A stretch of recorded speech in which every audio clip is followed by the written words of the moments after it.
প্রণয়নের বিষয়ে জাতীয় নাগরিক পার্টি এনসিপি সেই শুরুর সময় থেকে আমরা সর্বোচ্চ ভূমিকা পালন করেছি। আমরা মনে করি জুলাই সনদের মধ্য দিয়ে ফেসিবাদী ব্যবস্থার সম্পূর্ণ পুনর্গঠন না হলেও জুলাই সনদের যতটুকু অর্জন, সে অর্জনের পেছনে জাতীয় নাগরিক পার্টি এনসিপির গুরুত্বপূর্ণ ভূমিকা রয়েছে।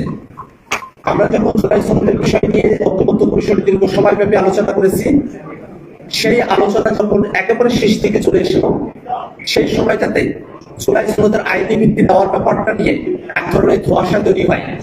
আমরা জাতীয় নাগরিক পার্টি এনসিপির তরফ থেকে জুলাই সনদের আইনি ভিত্তি প্রদানের দাবিতে আমরা রাজপথের কর্মসূচি গ্রহণ করেছি। ঐক্যবদ্ধ কমিশনে আমরা জোরালো ভূমিকা পালন করেছি। যদিও শুরুতে রাজনৈতিক দলসমূহের মধ্যে অনেক দলই জুলাই সনদের আইনি ভিত্তি দেওয়ার ব্যাপারে তারা আগ্রহী ছিলেন না, শুধুমাত্র এটাকে একটা জেন্টলম্যানস এগ্রিমেন্ট, একটা রাজনৈতিক সমঝোতা দলিল হিসেবেই রাখার পক্ষপাতী ছিলেন।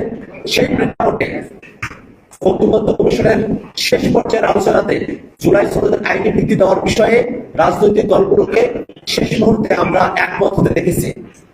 যদিও রাজনৈতিক দলগুলো জুলাই সনদের আইনি ভিত্তি দেওয়ার ব্যাপারে একমত হয়েছে, একটি আদেশের মধ্য দিয়ে জুলাই সনদকে আইনি ভিত্তি দিয়ে গণভোট এবং সামনের পার্লামেন্টকে গাঠনিক ক্ষমতা প্রদান করার মধ্য দিয়ে সংবিধানের মৌলিক পরিবর্তনগুলোকে অন্তর্ভুক্ত করার ব্যাপারে আমরা একমত হলেও আমরা গতকাল জুলাই সনদ স্বাক্ষর অনুষ্ঠান আমরা অনুষ্ঠিত হতে দেখেছি। সেই অনুষ্ঠানে জুলাই সনদ বাস্তবায়নের এবং জুলাই সনদের আইনি ভিত্তির বিষয়টি একেবারেই অনুল্লেখ থেকে গেছে।